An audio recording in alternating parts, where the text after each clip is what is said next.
नमस्कार दोस्तों, आपका अपना YouTube चैनल जीके भाई अजय यादव पर हार्दिक स्वागत करता है। ठीक है दोस्तों, आज हम फिर हरियाणा की एक नई वीडियो लेकर आए हैं। ठीक है, आज हम हरियाणा के मकबरे पढ़ेंगे। ठीक है दोस्तों, तो हम वीडियो को स्टार्ट करते हैं।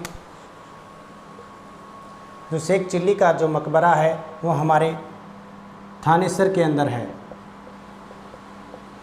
कहाँ पर स्थित है? थानेसर। ये थानेसर पड़ता है कुरुक्षेत्र के अंदर पड़ता है। ठीक है दोस्तों, जो शेख चिल्ली का मकबरा है वो थानेसर कुरुक्षेत्र के अंदर है। इसकी स्थापना किसने की, कब की, ये सभी इसके बारे में हम पढ़ेंगे। ठीक है, जो थानेसर के अंदर स्थित है शेख चिल्ली का मकबरा, इसे हरियाणा का ताजमहल कहते हैं या हरियाणा के ताजमहल की संज्ञा दी गई है। ठीक है दोस्तों, ये संगमरमर के पत्थर से, बलुए पत्थर से बना हुआ है। ठीक है, शेख चिल्ली का जो मकबरा है उसको हरियाणा का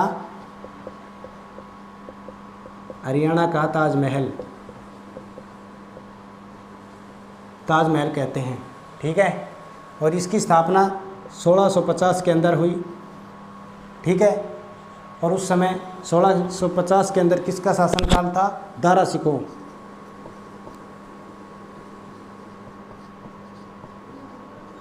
सिकों। ठीक है, जो शाहजहाँ, जैसे ये दारा सिकों है वो शाहजहाँ का पुत्र और औरंगजेब का भाई।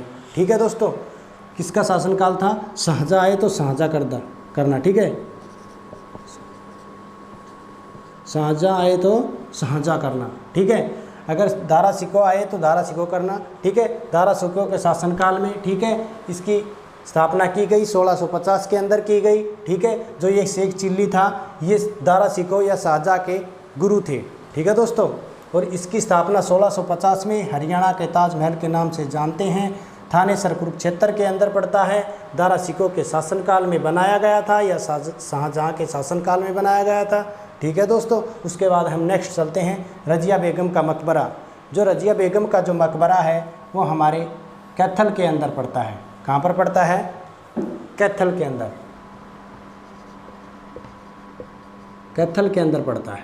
ठीक है दोस्तों, जो रजिया बेगम का मकबरा है वो कैथल के अंदर पड़ता है। रजिया बेगम है वो इल्तुतमिश की बेटी थी या पुत्री थी। ठीक है, और रजिया बेगम का जो शासनकाल था वो 1236 से लेकर 40 तक था। ठीक है दोस्तों, जो रजिया बेगम था, रजिया बेगम जो इल्तुतमिश इसके पिता ने इसको रजिया को दिल्ली सल्तनत का शासक घोषित किया था कि रजिया बनेगी मेरे मरने के बाद। तो इन दोनों में इसके भाई और इसके अंदर मतभेद हो जाते हैं। तो अल्तुनिया जो सरहिंद बठिंडा वो इस रजिया बेगम के साथ विद्रोह किया। तो इस विद्रोह को दबाने के लिए, ठीक है, वो सरहिंद बठिंडा चली जाती है और अल्तुनिया के साथ शादी कर लेती है। ठीक है, और जब सरहिंद बठिंडा से जब वापस कैथल नामक स्थान पर आते हैं तो हिंदूकारियों ने इस पर आक्रमण करके इसकी हत्या कर देते हैं। तो उसके नाम, जब वहाँ हत्या की गई थी उसके नाम से रजिया बेगम का मकबरा बन जाता है। ठीक है दोस्तों, और ये हमारे कैथल के अंदर बन जाता है। ठीक है, 1236 में इसका शासनकाल था। गुलाम वंश की शासिका थी, प्रथम मुस्लिम शासिका थी। ठीक है दोस्तों, ये चीज़ याद रखने की है। उसके बाद हम चलते हैं खिरज खां का मकबरा। जो खिरज खां का मकबरा है वो हमारे सोनीपत के अंदर है। कहाँ पर स्थित है? सोनीपत के अंदर। कहाँ पर स्थित है? खिरज खां का जो मकबरा है वो सोनीपत के अंदर स्थित है। और खिरज खां है वो हम एक सूफी संत है। ठीक है दोस्तों, और ये किसके शासनकाल में? लोधी के शासनकाल में बना था, जब उस समय इब्राहिम लोधी का शासनकाल था।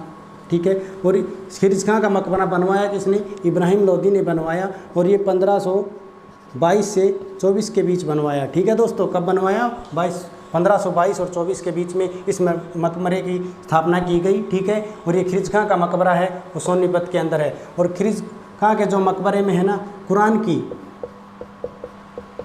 की आयतें लिखी हुई है। ठीक है दोस्तों, इसकी दीवारों पर कुरान की आयतें लिखी हुई है। खिरज खां का जो मकबरा है वो हमारे सोनीपत के अंदर है और इब्राहिम लोधी ने बनवाया।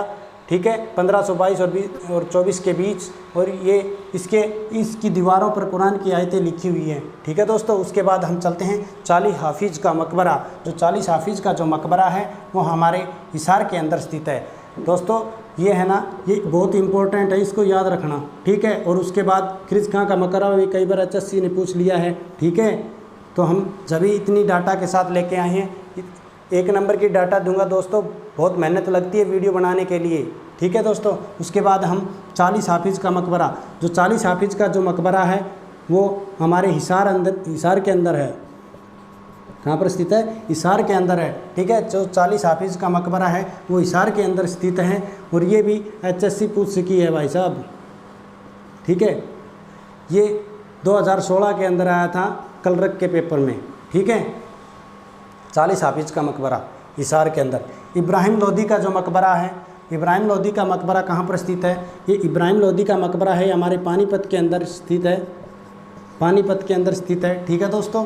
ये 1526 में बनाया गया इब्राहिम लोदी का मकबरा, ठीक है दोस्तों। और ये पानीपत के प्रथम युद्ध के समय जब बाबर और इब्राहिम लोदी के बीच युद्ध होता है, तब उसकी जो मरने के बाद उसकी याद में इब्राहिम लोदी का मकबरा बना, ठीक है दोस्तों। उसके बाद हम इब्राहिम सूरी का मकबरा, एक है इब्राहिम लोदी, वो हमारे कहाँ पर पानीपत के अंदर, ठीक है। और इब्राहिम सूरी का मकबरा, ये इब्राहिम सूरी का मकबरा वो हमारे नारनौल के अंदर स्थित है, ठीक है दोस्तों।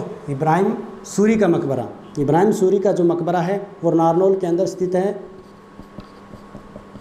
और ये नारनौल के महेंद्रगढ़ ज़िले के अंदर है, ठीक है दोस्तों। और ये दिल्ली से कितनी दूरी पर है? ये दिल्ली से 130 किलोमीटर की दूरी पर स्थित है, ठीक है।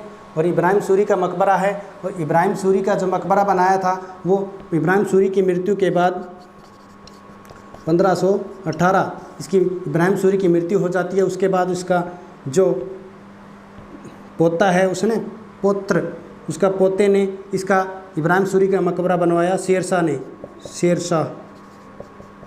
शेरशाह सूरी ने इसका मकबरे इब्राहिम सूरी का मकबरा बनवाया, ठीक है दोस्तों। कब? इसकी मृत्यु 1518 के अंदर हो जाती है। और इब्राहिम सूरी का जो मकबरा है वो हमारे मृत्यु होने के बाद इसकी निर्माण कराया था 1538 से 45 के बीच। कब कराया था शेरशाह सूरी ने?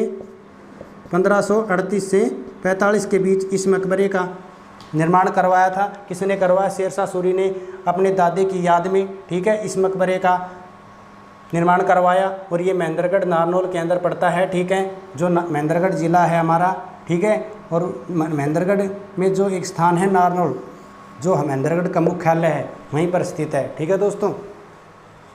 उसके बाद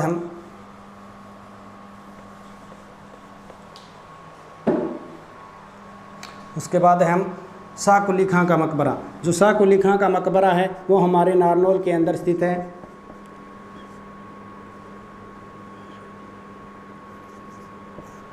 कहाँ पर स्थित है? नारनौल। ये भी हमारे महेंद्रगढ़ के अंदर पड़ता है, ठीक है दोस्तों।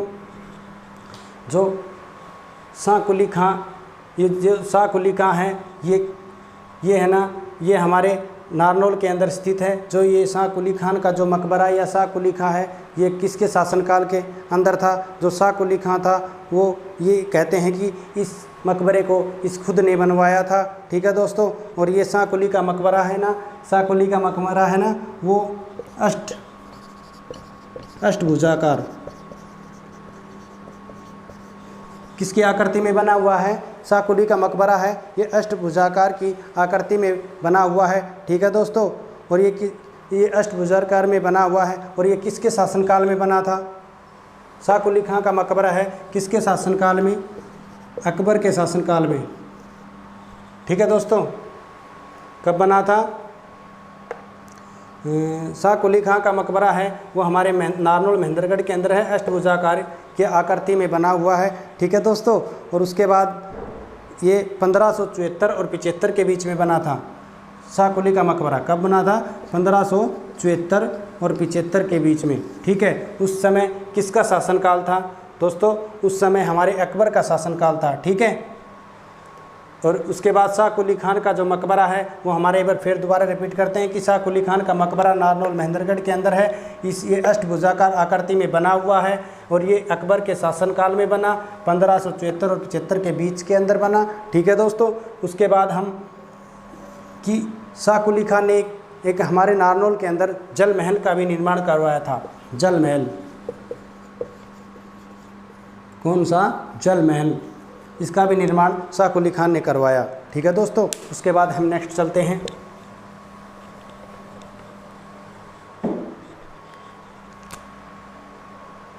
उसके बाद हम नेक्स्ट है शाह विलायत खां का मकबरा। जो शाह विलायत खां का मकबरा है वो भी हमारे नारनौल के अंदर है और ये कहाँ पर पड़ता है? नारनौल महेंद्रगढ़ के पास। महेंद्रगढ़ के पास, महेंद्रगढ़ जो महेंद्रगढ़ ज़िला है उसके पास नारनौल है, जो महेंद्रगढ़ का मुख्यालय है। ठीक है, वहीं पर इस शाह विलायत खां का मकबरा है। ठीक है, किसने बनवाया? फिरोज शाह तुगलक। किसने बनवाया? फिरोज शाह तुगलक ने। ठीक है दोस्तों, इतनी बात याद रखना कि ये कहाँ पर से शाह विलायत खां का मकबरा नारनौल महेंद्रगढ़ के अंदर, और किसने बनवाया? फिरोज शाह तुगलक ने बनवाया। ठीक है दोस्तों, हम फिर नेक्स्ट चलते हैं।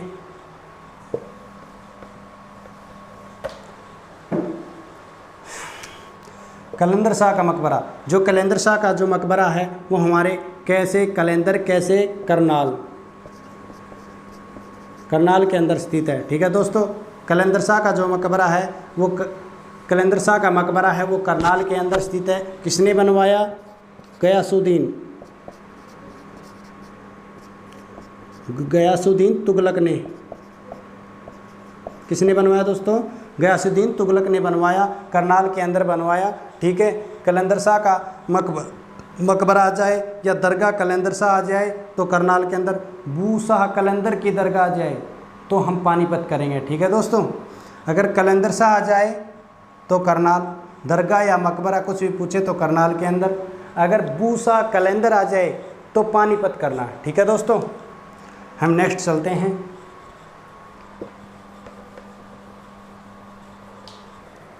उसके बाद करते हैं हज़रत गैबी साहिब का जो मकबरा है वो हमारे कहाँ पर पड़ता है? हज़रत गैबी साहिब का जो मकबरा है वो हमारे नरवाना जींद के अंदर पड़ता है। ये नरवाना कहाँ पर पड़ता है? जींद के अंदर। ठीक है दोस्तों, जो हज़रत गैबी साहिब का जो मकबरा है वो हमारे नरवाना के अंदर जींद के अंदर पड़ता है। नरवाना जींद ज़िला है। ठीक है दोस्तों, जिसे हरियाणा का हृदय कहते हैं। उसके बाद हम नेक्स्ट करते हैं हाफिज जमाला का मकबरा। जमाला का मकबरा। जो हाफिज जमाला का जो मकबरा है वो हमारे कहाँ पर पड़ता है? ठीक है दोस्तों, एक और देखते हैं कि 40 हाफिज, जो हाफिज एक यहाँ हाफिज और हाफिज, जिस 40 हाफिज का मकबरा आए तो हम इशार करेंगे। ठीक है दोस्तों, हाफिज जमाला का मकबरा आ जाए तो हम पानीपत करेंगे। ठीक है दोस्तों, क्या करेंगे? पानीपत। हाफिज जमाला का जो मकबरा आ जाए तो पानीपत, अगर 40 हाफिज का मकबरा आ जाए तो हम इशार करेंगे। ठीक है दोस्तों, इसके बाद हम नेक्स्ट चलते हैं। ठीक है, उसके बाद हम करते हैं बुआ हसन का मकबरा। जो बुआ हसन का जो मकबरा है वो हमारे कहाँ पर स्थित है दोस्तों? ये बुआ और हसन, ठीक है, ये दोनों अलग अलग व्यक्ति हैं। ठीक है, और इस बुआ हसन का मकबरा है वो हमारे झज्जर के अंदर है। कहाँ पर स्थित है? झज्जर के अंदर स्थित है। ठीक है दोस्तों, ये बुआ है, ये मुस्तफ़ा कलोल की पुत्री थी। किसकी? मुस्तफ़ा कलोल की पुत्री कौन थी? मुस्तफ़ा कलोल की पुत्री थी। ठीक है दोस्तों, इसका क्या नाम था? बुआ, बुआ के नाम से, ठीक है। और ये हसन था, एक लकड़हारा था, ठीक है। हसन क्या था? एक लकड़हारा था, ठीक है। इन दोनों की प्रेम कहानी क्योंकि याद में इस बुआ हसन का मकबरा बनाया गया झज्जर के अंदर। कहते हैं कि मुश्ताक कलोल की जो बेटी थी वो शिकार करने का बड़ा शौक़ था, एक बहादुर लड़की थी, ठीक है दोस्तों। तो वो एक दिन जंगल के अंदर घूमने के लिए, शिकार करने के लिए चली जाती हैं, तो एक बाघ ने उस पर आक्रमण कर देता है, ठीक है। उस बाघ ने उस पर आक्रमण कर दिया, हमला कर देता है। उसके बाद वहीं एक उस जंगल के अंदर एक लकड़हारा रहता था, तो उस लकड़हारे ने इस बुआ की जान बचाई थी, ठीक है। उस जान बचाने के बावजूद उस लकड़हारा से उसका प्रेम हो जाता है, ठीक है दोस्तों। ये उसकी प्रेम कहानी थी, तो उसकी याद में बुआ हसन का मकबरा बनाया जाता है झज्जर के अंदर, ठीक है दोस्तों। नमस्कार। इस वीडियो को पूरी देखें और देखने के बाद शेयर और लाइक कीजिए, ठीक है दोस्तों। फिर हम जल्दी से एक नेक्स्ट वीडियो लेके आएंगे। नमस्कार।